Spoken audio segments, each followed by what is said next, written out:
ಕರ್ನಾಟಕ ಕಾಂಗ್ರೆಸ್ ಪಕ್ಷದ ಉಸ್ತುವಾರಿಗಳಾದಂಥ ಮಾನ್ಯ ಸುರ್ಜೇವಾಲಾ ಅವರು ಇವತ್ತು 4 ಗಂಟೆಗೆ ನನ್ನನ್ನು ಒಂದು ಫೇಸ್ ಮೀಟಿಂಗ್ಗೆ ಕರೆದವ್ರೆ. ವಿಚಾರ ಏನು ಅಂತ ಗೊತ್ತಿಲ್ಲ ನನಗೆ, ಅವ್ರು ಏನು ಕೇಳ್ತಾರೋ ಗೊತ್ತಿಲ್ಲ, ಏನು ಕೇಳ್ತಾರೋ ಗೊತ್ತಿಲ್ಲ.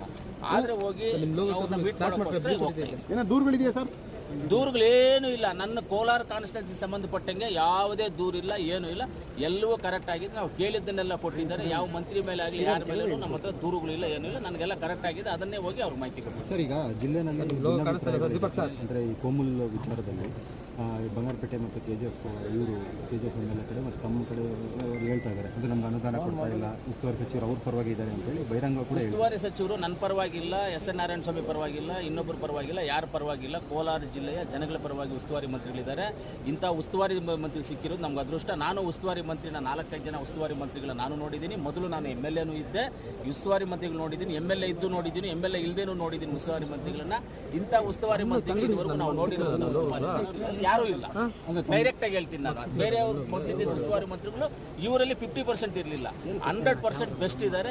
ಇಂಥ ಉಸ್ತುವಾರಿ ಮಂತ್ರಿಗಳು ಉಪಯೋಗಿಸ್ಕೊಂಡು ನಮ್ಮ ಕೆಲಸಗಳು ಮಾಡಿಕೊಳ್ಳೋ ಜವಾಬ್ದಾರಿ ತಗೋಬೇಕು. ಅಂದರೆ ತಮ್ಮದೇನೂ ಇಲ್ಲ ಸರ್, ದೂರ ಏನೂ ಇಲ್ಲ, ಯಾವುದೂ ದೂರ ಇಲ್ಲ. 100% ಪರ್ಫೆಕ್ಟ್ ಆಗಿದೆ. ನಾವು ಕೇಳಿದ್ದನ್ನೆಲ್ಲ ನಮಗೆ ಕೊಟ್ಟಿದ್ದಾರೆ. ಡೆವಲಪ್ಮೆಂಟ್ಸ್ ಚೆನ್ನಾಗಿ ಆಗ್ತಾ ಇದೆ.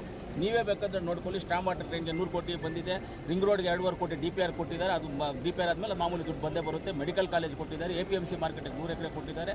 ನಮ್ಮ PWDಗೆ 100 ಕೋಟಿ ಕೊಟ್ಟಿದ್ದಾರೆ. RDPRಗೆ 75 ಕೋಟಿ ಕೊಟ್ಟಿದ್ದಾರೆ. ಮೊನ್ನೆ ನಿಮಗೆ ಲೆಟರ್ ತೋರಿಸಿದೆ, 50 ಕೋಟಿ ರೂಪಾಯಿ ತಿರ್ಗಾ ತೊಗೊಂಡಿದ್ದೀನಿ. ಇವ್ನಿಗೆ 25 ಕೋಟಿ ಜಮೀರನ್ನ ಕೊಟ್ಟಿದ್ದಾರೆ. ಇಷ್ಟೆಲ್ಲ ದುಡ್ಸ್ ಎಲ್ಲ ಬರ್ತಾ ಇದೆ. ಯಾವುದು ರೋಡ್ಗಳಿಗೂ ಏನಿಗೂ ಸಮಸ್ಯೆ ಇಲ್ಲ, ಯಾವುದು ಸಮಸ್ಯೆ ಇಲ್ಲ. ಸುಮ್ಮನೆ ಜನ ಮಾತಾಡ್ತಾರೆ. ದಯವಿಟ್ಟು ಅದನ್ನೆಲ್ಲ ನೀವು ಸರ್, ಈಗ 1-to-1 ಮೀಟಿಂಗ್ ಕರೆದಿರೋದ್ರಿಂದ ತಾವು ಏನಾದರೂ ಒಂದು ಹೇಳಲೇಬೇಕಾಗುತ್ತೆ ಅವ್ರಿಗೆ. ಒರಿಜಿನಲ್ ಆಗಿ ಇವಾಗ ನಿಮ್ಗೆ ಹೇಳಿ ಅದನ್ನ ಅದನ್ನೇ ಹೇಳಿ. ನಿಮ್ದು ಬೇಡಿಕೆಗಳೇನಿಲ್ಲ? ನಂದು ಬೇಡಿಕೆಗಳು ಯಾವುದು ಬೇಡಿಕೆ ಇಲ್ಲ. ದೇವಸ್ಥಾನದ ಬಗ್ಗೆ ನಾನು ಯಾರ ಮನೆ ಬಾಗಿಲಿಗೆ ಹೋಗಿದಿಲ್ಲ, ಯಾವುದನ್ನು ಹುಡ್ಕೋದಿಲ್ಲ. ಬಂದಿದ್ದು ಪ್ರಸಾದ, ನಾನು ಕಿತ್ಕೊಂಡಿದ್ದು ವಿಷಯ. ಸಚಿವರು ಈ ತರ 1-to-1 ಮೀಟಿಂಗ್ ಮಾಡ್ತಾ ಇರೋದು ಒಳ್ಳೇದ? ಪಕ್ಷದ ಬೆಳವಣಿಗೆ 100% ಒಳ್ಳೇದು. ಯಾರ್ಯಾರು ಕಷ್ಟಗಳಿರೋರು ಹೇಳ್ಕೋಬಹುದು. ಸಚಿವರ ಮೇಲೆ ದೂರುಗಳಿದೆ ಸರ್, ಕೆಲವು ಸಚಿವರುಗಳು ಸ್ಪಂದಿಸ್ತಾ ಇಲ್ಲ ಅಂತ ಅದೇನು ಬೇರೆಯವ್ರಿಗೆ. ನನಗೆಲ್ಲ ಸಚಿವರು ಸ್ಪಂದಿಸಿದ್ದಾರೆ, ಎಲ್ಲರೂ ಇದ್ದಾರೆ. ಶುಕ್ರವಾರ ನನ್ನ ಡ್ಯೂಟಿನೇ ಅದೇ. ನನ್ನ ಡ್ಯೂಟಿ ಏನಂದ್ರೆ CM ಮೀಟ್ ಮಾಡೋದು, ಡೆಪ್ಟಿ CM ಮೀಟ್ ಮಾಡೋದು, ಎಲ್ಲ ಸಚಿವರು ಯಾರ್ಯಾರು ಸಿಗ್ತಾರೆ ಅವತ್ತು ಮೀಟ್ ಮಾಡೋದು, ಕಮಿಟಿ ಮೀಟಿಂಗ್ ವಿಧಾನಸೌಧದಲ್ಲಿ ಅಟೆಂಡ್ ಮಾಡೋದು. ಮಹಿಳಾ ಮತ್ತು ಮಕ್ಕಳ ಕಲ್ಯಾಣ ಇಲಾಖೆ ಕಮಿಟಿ ಮೀಟಿಂಗ್ ಅಟೆಂಡ್ ಮಾಡ್ತೀನಿ. ಇವರೆಲ್ಲರೂ ನೋಡ್ಕೊಳ್ತೀನಿ. ನನ್ನ ಕೆಲಸಕ್ಕೆ ಮುಗಿಸ್ಕೊಂಡು ಬರ್ತೀನಿ. ಸರ್, ಈ ಥರ ಮೀಟಿಂಗು ಕಾಂಗ್ರೆಸ್ ಪಕ್ಷದಲ್ಲಿ ಅವಶ್ಯಕತೆ ಇದೆಯಾ ಸರ್ ಪ್ರೆಸೆಂಟ್ ಸಿಚುವೇಶನ್? ಖಂಡಿತವಾಗ್ಲೂ ಅವಶ್ಯಕತೆ ಇದೆ. ಯಾಕಿದೆ ಅಂತ ಹೇಳಿದ್ರೆ, ಯಾರಿಗಾದ್ರೂ ಒಬ್ಬರು ಸಮಸ್ಯೆ ಇದ್ದಾಗ ಹೇಳ್ಕೊಳ್ಬೋದು, ಖುಷಿನೂ ಹೇಳ್ಕೊಳ್ಬೋದು, ಕಷ್ಟವನ್ನು ಹೇಳ್ಕೊಬೋದು, ಎಲ್ಲವನ್ನೂ ಹೇಳ್ಕೊಬೋದಲ್ಲ. ಅದನ್ನು ಹೇಳ್ಕೊಳ್ಳೋದಕ್ಕೆ ಒಳ್ಳೇದು ಅವಕಾಶ ಅಲ್ವಾ ಇದು? ಅಂದರೆ ಕೋಮುಲ್ ಚುನಾವಣೆದು ಮತ್ತು DCC ಬ್ಯಾಂಕಲ್ಲಿ ಕೆಲವು ಶಾಸಕರು ಭಿನ್ನಾಭಿಪ್ರಾಯಗಳಿದೆ, ಆ ವಿಚಾರ ಏನೋ ಪ್ರಸ್ತಾಪ ಮಾಡ್ತಾರೆ ಸರ್?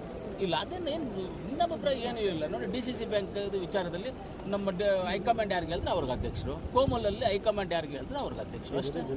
ನೀವೇನಾದರೂ ಯಾರಾಗಬೇಕು ಅಂತ ಸೂಚನೆ? ಯಾರಾಗಬೇಕು ಏನು ನಾನು ಸೂಚನೆ ಮಾಡೋದಕ್ಕೆ ನಾನೇ. ನಮ್ಮದು ಒಂದು ಓಟ್ ಇದೆ. ನಮ್ಮ ಸಂಜೀವಲ್ ರಮೇಶ್ ನನ್ನ ಕಾನ್ಸ್ಟಿಟ್ಯೂನ್ಸಿಯಲ್ಲಿ ಒಬ್ಬರು ಗೆದ್ದಿದ್ದಾರೆ, 2 ಸೋತಿದ್ದೀವಿ ನಾವು. ಆ ಒಂದು ಓಟ್ ಡಿಸ್ಟ್ರಿಕ್ಟ್ ಮಿನಿಸ್ಟರ್ ಯಾರಿಗೆ ಹೇಳ್ತಾರೆ ಅವ್ರಿಗೆ ಹಾಕ್ಸ್ತೀವಿ. ಇಲ್ಲ, ಪರಿಶಿಷ್ಟರಿಗೆ ಅವಕಾಶ ಕೊಡಬೇಕು ಅಂತ ಈ ಸಲ ಎಲ್ಲ ಒತ್ತಾಯ ಮಾಡ್ತಿದ್ದಾರೆ ಸರ್. ಯಾರು ಒತ್ತಾಯ ಮಾಡ್ತಾರೆ? ಅವರೇ ಬೊಮ್ಮೆಲಿಗರೆಲ್ಲ ಕೆಲವು ಒತ್ತಾಯ ಮಾಡ್ತಿದ್ದಾರೆ. SN ನಾರಾಯಣ ಸ್ವಾಮಿ ಕೊಡಬೇಕು ಅಂತ ಕೆಲವರೆಲ್ಲ ಎಲ್ಲ ಮಾಡ್ಬೋದು. ಯಾರು ಬೇಕೋ ಅವ್ರು ಕೇಳ್ಕೋಬಹುದು. ಕೇಳೋದ್ರಲ್ಲಿ ಯಾವುದು ತಪ್ಪಲ್ಲ. ನನಗೂ ಕೊಡಿ ಅಂತ ಕೇಳ್ಬೋದು, ನಿಮಗೂ ಕೊಡಿ. ನಾನು ಕೇಳ್ತೀನಪ್ಪ, ನನ್ನ ನಾಮಿನಿ ಡೈರೆಕ್ಟರ್ ಕೊಡಿ, ನನಗೂ ಅಧ್ಯಕ್ಷ ಕೊಡಿ KMF ಅಂತ ಕೇಳ್ತೀನಪ್ಪ. ನಾನು ಕೇಳ್ಕೊಳ್ಳೋದು ಅವ್ರವ್ರ ಹಕ್ಕು, ಕೇಳ್ಬೋದು. ತೀರ್ಮಾನ ಮಾಡೋದು ಹೈಕಮಾಂಡ್. ಕೆಲವು ದಿನಗಳಿಂದ ತಾವು ಕೇಳಿದ್ರಿ ಸರ್, ಅಂದರೆ ತಮ್ಮ ಸಮುದಾಯಕ್ಕೆ ಎಲ್ಲೂ ಕೂಡ ಶಾಸಕರು ಯಾರು ಆಗಿಲ್ಲ, ನಾನು ಇಷ್ಟ ಆಗಿರೋದು ನನಗೂ ಕೊಡಬೇಕು ಅಂತ ಕೂಡ ಒಂದು ಆ ಸಂದರ್ಭ ಬಂದಾಗ ಕೇಳ್ತೀನಿ ನಾನು. ಅಲ್ಲ, ಕೇಳಿದ್ರಿ ನೀವು? ಸಂದರ್ಭ ಬಂದಾಗ ನಾನು ಹೇಳಿದ್ದು, ನಮ್ಮ ಸಮುದಾಯದಲ್ಲಿ ಇಡೀ ಭಾರತ ದೇಶದಲ್ಲಿ ನಾನು ಒಬ್ಬನೇ ಆಗಿರೋದು. ಇದುವರೆಗೂ ಯಾರು ಆಗೂ ಇಲ್ಲ. ನಾನೇ ಫಸ್ಟು, ನಾನೇ ಸೆಕೆಂಡು, ಎಲ್ಲ ನಾನೇ ಆಗಿರೋದು. ನಮ್ಮನ್ನು ಕನ್ಸಿಡರ್ ಮಾಡಬೇಕು ಅನ್ನೋದು ಇದೆ. ಅದು ಆ ವಿಚಾರ ಆದರೆ ಏನೋ ಅದು ಮಾತಾಡಲ್ಲ, ಆ ಸಬ್ಜೆಕ್ಟ್ ಮಾತಾಡಲ್ಲ. ಸಂದರ್ಭ ಬಂದಾಗ ಮಾತಾಡ್ತೀವಿ. ಯಾವ್ಯಾವಾಗ ಹೋಗಿ ಸುಮ್ಮನೆ ಹೋಗ್ಬಿಟ್ಟು ಏನೇನೋ ಮಾತಾಡೋದು. ಕೆರೆಯಲ್ಲಿ ಈಜೊಡೆಯಕ್ಕೆ ಹೋಗ್ಬಿಟ್ಟು ಬಾವಿನಲ್ಲಿ ದುಂಬ್ತೀನಿ ಅಂದರೆ ಆಗೋದಿಲ್ಲ. ಹಂಗಲ್ಲ, ಯಾವಾಗ ನಾವು ಕೆರೆಯಲ್ಲಿ ಬಲೆ ಹಾಕ್ತೀವಿ ಅವಾಗೇ ಮೀನು ಎತ್ಕೊಂಡ್ಬರ್ಬೇಕು. ಹಾಕುವಾಗ ನೋಡೋಣ. ಸೀನಿಯಾರಿಟಿ ಪ್ರಕಾರ ಮಾಡ್ತಾ ಇದ್ದಾರಾ ಹೆಂಗೆ ಸರ್ ಇವತ್ತು ಮೀಟಿಂಗ್ ಸರ್? ಯಾಕಂದರೆ ಜಿಲ್ಲೆನಲ್ಲಿ ಕೆಲವು ಶಾಸಕರಿಗೆ ಬೇರೆ ದಿನ ಹೇಳಿದ್ದಾರೆ. ನಾಳೆ ಹೇಳಿದೆ ಅಂದರೆ ಟೈಮಿಂಗ್ಸ್ ಅಡ್ಜಸ್ಟ್ ಆಗಬೇಕಲ್ಲ. ಒಂದು ದಿವಸಕ್ಕೆ ಇಷ್ಟೇ ಜನ ಶಾಸಕರು ಅಂದರೆ ಟೈಮಿಂಗ್ಸ್ ಅಡ್ಜಸ್ಟ್ ಸರ್, ಸಚಿವರಿಗೆ ದೂರ ಹೇಳ್ತಾ ಇದ್ದೀರಿ ನೀವು, ಅಧಿಕಾರಿಗಳು ಸರಿಯಾಗಿ ಕೆಲಸ ಮಾಡ್ತಾ ಇಲ್ಲ, 2 ವರ್ಷ ಅನುದಾನ ಬಂದಿದೆ ಮಾಡ್ತಾ ಇಲ್ಲ. RDPR ಅದಲ್ಲೇ ಕೇಳ್ಕೊಂಡಿಲ್ಲ.